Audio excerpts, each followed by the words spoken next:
آج کا ہمارا موضوع ایک ایسے فکری چیلنج سے متعلق ہے جو آج کل ہر طرف نظر آتا ہے۔ عقائد، شکوک اور ہماری ڈیجیٹل دنیا میں چلنے والی ایک خاموش کشمکش۔ جی ہمارے سامنے خالد سیف اللہ موتیاری کا ایک مضمون ہے، الحاد، دہریت اور سوشل میڈیا کا اثر۔ ہم کوشش کریں گے کہ اس کی گہرائی میں جائیں اور سمجھیں کہ مصنف کے مطابق یہ نظریات کیا ہیں اور سوشل میڈیا انہیں کیسے ایک نئی رفتار دے رہا ہے۔ اور یہ صرف کسی نئے رجحان کی بات نہیں ہے۔ مضمون جس طرف اشارہ کر رہا ہے وہ ایک بہت بنیادی تبدیلی ہے۔ اچھا، پہلے وجود، خدا اور مذہب جیسے سوالات پر بحث کتابوں یا علمی محفلوں تک محدود ہوتی تھی۔ اب یہ ہر اسمارٹ فون کی اسکرین پر ایک میم، ایک ویڈیو یا ایک کامنٹ کی صورت میں موجود ہے۔ بالکل۔ تو پھر اسی سے شروع کرتے ہیں۔ مضمون میں دو بنیادی اصطلاحات ہیں، الحاد اور دہریت۔ اکثر لوگ انہیں ایک ہی چیز سمجھتے ہیں۔ مصنف ان میں کیا فرق بتاتے ہیں؟ دیکھیے، مصنف ان دونوں میں ایک بہت واضح لکیر کھینچتے ہیں۔ الحاد یعنی ایتھیزم کا تعلق بہت مخصوص ہے۔ یہ براہ راست خدا کے وجود کے انکار کا نام ہے۔ صرف خدا کا انکار؟ جی، یہ نظریہ خالص مادی سوچ پر مبنی ہے کہ یہ کائنات خود بخود وجود میں آئی ہے، اس کے پیچھے کوئی خالق یا کوئی اعلیٰ منصوبہ بندی نہیں ہے۔ تو اس کو یوں سمجھا جا سکتا ہے کہ الحاد ایک بہت مخصوص سوال کا جواب ہے، کیا خدا ہے؟ اور جواب ہے نہیں۔ بالکل، آپ نے بہت اچھی طرح واضح کیا۔ تو پھر دہریت اس سے کیسے مختلف ہوئی؟ اگر الحاد ایک سوال کا جواب ہے تو دہریت ایک طرح سے پورے سوال نامے کو ہی مسترد کرنے جیسا ہے۔ یہ ایک بہت وسیع تصور ہے۔ وسیع کس لحاظ سے؟ اس میں صرف خدا کا انکار نہیں، بلکہ کسی بھی الہی مذہب، روحانی سچائی، وحی اور آخرت کے پورے نظام کو ماننے سے انکار شامل ہے۔ مضمون کے مطابق دہریت مذہب کو انسان کی اپنی ایجاد سمجھتی ہے۔ اچھا، یعنی ایک معاشرتی ضرورت کے تحت بنایا گیا نظام؟ جی بالکل، کہ اسے معاشرتی کنٹرول یا نفسیاتی تسلی کے لیے بنایا گیا تھا، اور اب جدید دور میں اس کی ضرورت باقی نہیں رہی۔ تو الحاد خدا کے وجود پر مرکوز ہے، جبکہ دہریت پورے مذہبی اور روحانی ڈھانچے کو ہی غیر ضروری سمجھتی ہے۔ یہ فرق سمجھنا واقعی اہم ہے۔ جی بہت اہم ہے، اور مصنف کا نقطہ یہی ہے کہ یہ خیالات نئے نہیں ہیں۔ تاریخ میں ہمیشہ سے ایسے مفکرین رہے ہیں، لیکن جو چیز نئی ہے وہ ہے ان کا پھیلاؤ، ان کی رفتار، اور اس کی وجہ ڈیجیٹل دور ہے۔ اور یہیں سے بات اصل میں دلچسپ ہو جاتی ہے۔ پہلے ان نظریات تک پہنچنے کے لیے فلسفے کی موٹی موٹی کتابیں پڑھنی پڑتی تھیں، ایک کوشش کرنی پڑتی تھی۔ آج یہ ہماری جیب میں ہے۔ تو مصنف کے مطابق سوشل میڈیا پر یہ سب کیسے ہو رہا ہے؟ مضمون اس پھیلاؤ کی 3 بڑی وجوہات بتاتا ہے۔ پہلی اور سب سے واضح وجہ ہے معلومات تک آسان، فوری اور بغیر کسی فلٹر کے رسائی۔ آج کا نوجوان کسی بھی موضوع پر معلومات کے سمندر میں غوطہ لگا سکتا ہے۔ اسے یہ فرق کرنا مشکل ہو جاتا ہے کہ کون سی معلومات مستند ہے اور کون سی نہیں۔ مصنف کہتے ہیں کہ الحادی فکر رکھنے والے اپنے نظریات کو بہت ہوشیاری سے پیکیج کرتے ہیں۔ پیکیجنگ سے کیا مراد ہے؟ مطلب یہ کہ وہ پیچیدہ فلسفیانہ دلائل کو جدید سائنسی اصطلاحات، دلکش گرافکس، طنزیہ میمز اور چبھتے ہوئے سوالات کی شکل میں پیش کرتے ہیں۔ اچھا، یہ مواد دیکھنے میں آسان، ہضم کرنے میں سہل اور شیئر کرنے میں بہت پرکشش ہوتا ہے۔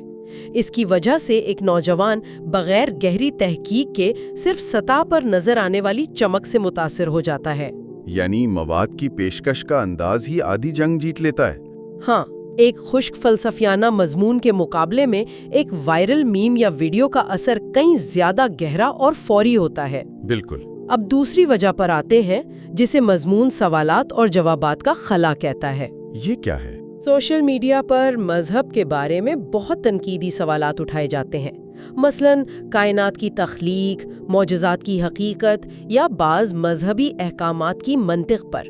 مسئلہ یہ نہیں کہ سوال اٹھائے جا رہے ہیں، بلکہ یہ ہے کہ مصنف کے مطابق ان کے مدلل، عقلی اور اطمینان بخش جوابات دینے والا مواد بہت کم ہے۔ اور جب کسی نوجوان کے ذہن میں اٹھنے والے سوالات کو کوئی ٹھوس جواب نہیں ملتا تو وہ شک ایک یقین میں بدلنا شروع ہو جاتا ہے۔ صحیح। اور شاید سوشل میڈیا کا الگورتھم بھی اسی زنجیر کو مضبوط کرتا ہے، آپ کو مزید اسی قسم کا مواد دکھا کر۔ آپ نے بہت اہم نقطہ اٹھایا۔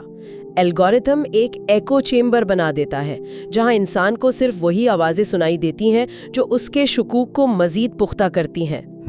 اور یہ ہمیں تیسری اور شاید سب سے مؤثر وجہ کی طرف لاتا ہے، تفریح کے پردے میں نظریات کی ترسیل۔ یہ بات مجھے سب سے زیادہ تشویشناک لگتی ہے۔ اس کا کیا مطلب ہے؟ مضمون کا استدلال ہے کہ آج کا نوجوان اپنا زیادہ تر وقت تفریحی مواد دیکھنے میں گزارتا ہے، جیسے مزاحیہ videos, memes, stand up comedy. جی، اسی بظاہر غیر سنجیدہ مواد کے ذریعے بہت لطیف انداز میں ایسے خیالات ذہن میں ڈالے جاتے ہیں جو مذہب سے بیزاری پیدا کرتے ہیں۔ مذاہب ان کی شخصیات اور ان کے ماننے والوں کو طنز اور مذاق کا نشانہ بنا کر انہیں دقیانوسی اور غیر سائنسی نظام کے طور پر پیش کیا جاتا ہے۔ ایک منٹ، تو مصنف یہ کہہ رہے ہیں کہ الحاد کا سب سے بڑا ذریعہ اب کوئی فلسفیانہ کتاب نہیں بلکہ ایک میم ہے؟ یہ تو نظریات کے پھیلاؤ کا پورا ماڈل ہی بدل دیتا ہے۔ جی، یہ براہ راست حملہ نہیں بلکہ ایک طرح کی نظریاتی اوسموسس ہے۔ خیالات تفریح کے ذریعے غیر محسوس طور پر جذب ہو رہے ہیں۔ بالکل یہی لفظ ہے، اوسموسس۔ اس حکمت عملی کا سب سے بڑا فائدہ یہ ہوتا ہے کہ انسان کا دفاعی نظام کام نہیں کرتا۔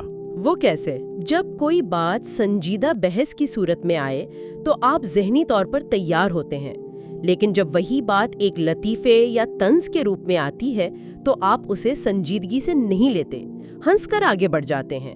لیکن وہ بات آہستہ آہستہ آپ کے لاشعور کا حصہ بن جاتی ہے اور وقت کے ساتھ آپ کے عقائد کی بنیادوں کو کھوکھلا کر دیتی ہے۔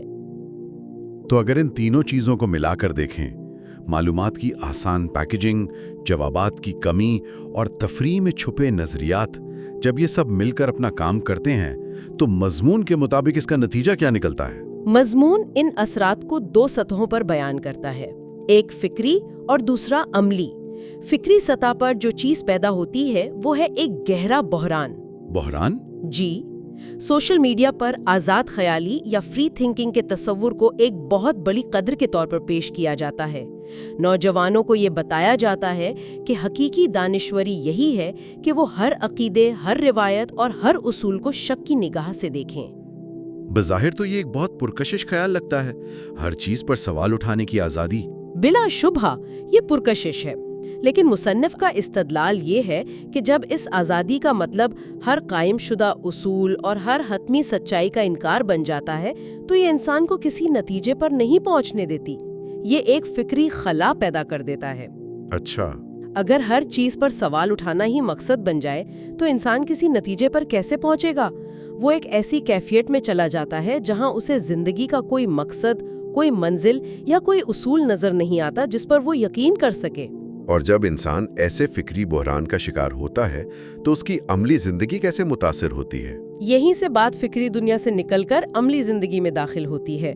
مضمون کے مطابق جب خدا اور آخرت یعنی جواب دہی کا تصور ذہن سے نکل جاتا ہے تو اچھائی اور برائی کی کوئی واضح اور مطلق بنیاد باقی نہیں رہتی۔ صحیح۔ اگر اس دنیا میں کیے گئے اعمال کا کوئی حساب نہیں ہونا تو پھر کسی بھی اخلاقی پابندی کا کیا جواز باقی رہتا ہے؟ یعنی ہر شخص اپنے عمل میں مکمل طور پر آزاد ہو جاتا ہے اور اس کی خواہش ہی اس کا قانون بن جاتی ہے۔ مصنف کے مطابق یہ سوچ اسی نظریے کو جنم دیتی ہے کہ ہر انسان کو اپنی مرضی سے جینے کا حق ہے۔ مضمون نگار اسے براہ راست معاشرے میں بڑھتی ہوئی بدعنوانی، اخلاقی گراوٹ، شدید مادہ پرستی اور زندگی کی بے مقصدیت کا سبب قرار دیتے ہیں۔ تو مصنف نے مسئلے کی تشخیص بہت واضح طور پر کی ہے، اس کی وجوہات بھی گنوائی ہیں اور نتائج بھی دکھائے ہیں، لیکن کیا وہ صرف مسئلہ بتا کے چھوڑ دیتے ہیں یا اس کا کوئی حل بھی پیش کرتے ہیں؟ نہیں، مضمون صرف مسئلے کی نشاندہی پر ختم نہیں ہوتا بلکہ ایک واضح لائحہ عمل بھی تجویز کرتا ہے، اور اس کا مرکزی نقطہ روایتی طریقوں سے ہٹ کر ایک عقلی اور منطقی رویہ اپنانے پر ہے۔ اچھا۔ مصنف کے مطابق پہلا قدم یہ ہے کہ جذباتی تبلیغ سے آگے بڑھا جائے۔ صرف جنت کی ترغیب اور دوزخ کا خوف یا جذباتی خطابات آج کے اس نوجوان کے لیے کافی نہیں جو ہر بات پر کیوں اور کیسے کا سوال اٹھاتا ہے۔ تو پھر کیا کرنا چاہیے؟ اگر جذباتی اپیل کام نہیں کر رہی تو متبادل کیا ہے؟ متبادل ہے عقلی، سائنسی اور منطقی دلائل کی بنیاد پر دین کی سچائی کو سمجھانا۔ نوجوانوں کے شکوک و شبہات کو دشمنی یا بغاوت سمجھنے کے بجائے انہیں سنجیدگی سے لیا جائے اور ان کے سوالات کے اطمینان بخش جوابات دیے جائیں۔ اور یہ جوابات کون فراہم کرے گا؟ یہ ذمہ داری کس کی ہے؟ یہیں پر دوسرا قدم آتا ہے، ایک فعال کردار ادا کرنا۔ مضمون کے مطابق یہ علماء، اساتذہ اور خاص طور پر والدین کی مشترکہ ذمہ داری ہے۔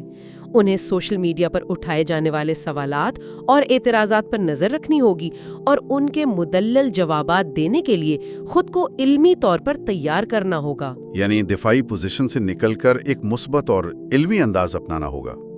خاموشی اس مسئلے کا حل نہیں۔ بالکل۔ اور تیسرا اور آخری قدم جو شاید سب سے اہم ہے، وہ ہے نوجوانوں میں گہرے مطالعے کی عادت ڈالنا۔ خود سے تحقیق کرنے کی عادت؟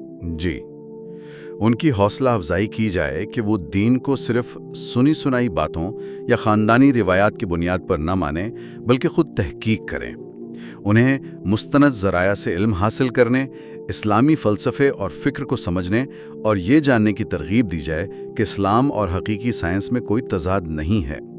مصنف کا ماننا ہے کہ وراثت میں ملا ہوا عقیدہ کمزور ہو سکتا ہے، لیکن تحقیق اور فہم پر مبنی عقیدہ زیادہ مضبوط ہوتا ہے۔ یہ کہنا آسان ہے کہ عقلی مکالمہ کیا جائے، لیکن کیا یہ عملی طور پر ممکن ہے؟ کیا انسٹاگرام ریل یا ٹک ٹاک کے 30 سیکنڈ میں وجودیت اور خدا کی حقیقت پر کوئی منطقی بحث ہو بھی سکتی ہے؟ یہ اس پورے مسئلے کا سب سے بڑا چیلنج ہے۔ مصنف حل تو پیش کر رہے ہیں، لیکن اس حل کو عملی جامہ پہنانے کے لیے اسی میڈیم کو استعمال کرنا ہوگا جو مسئلے کی جڑ ہے۔ شاید اس کا جواب طویل فارمیٹ کے مواد جیسے پوڈ کاسٹ یا تفصیلی یوٹیوب ویڈیوز میں ہو جو گہرائی میں جانے کی اجازت دیتے ہیں۔ تو خلاصہ یہ ہوا کہ آج ہم نے خالد سیف اللہ موتیہری کے مضمون کی روشنی میں الحاد اور دہریت کے فرق کو سمجھا۔ پھر ہم نے دیکھا کہ کس طرح سوشل میڈیا 3 مخصوص طریقوں، آسان رسائی، سوال و جواب کا خلا اور تفریح میں چھپے نظریات کے ذریعے ان خیالات کو تیزی سے پھیلا رہا ہے۔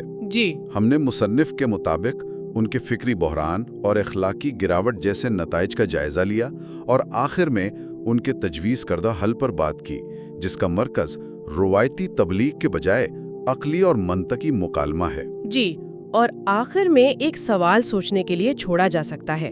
مضمون سوشل میڈیا کو ایک چیلنج کے طور پر پیش کرتا ہے، لیکن کیا یہی ڈیجیٹل پلیٹ فارمز جنہیں مسئلے کی جڑ سمجھا جا رہا ہے، خود اس عقلی اور منطقی مکالمے کا سب سے مؤثر ذریعہ بھی بن سکتے ہیں؟ یہ بہت دلچسپ سوال ہے۔ کیا ایک ایسا ڈیجیٹل ماحول بنایا جا سکتا ہے جہاں شک کو جرم نہ سمجھا جائے بلکہ اسے علم کے سفر کا ایک قدرتی حصہ تسلیم کیا جائے؟ مختصر ویڈیوز اور میمز کے اس دور میں عقیدے اور وجود جیسے گہرے موضوعات پر ایک بامانی اور سنجیدہ گفتگو کی شکل آخر کیا ہو سکتی ہے؟ یہ وہ سوال ہے جس کا جواب شاید ہم سب کو مل کر تلاش کرنا ہے۔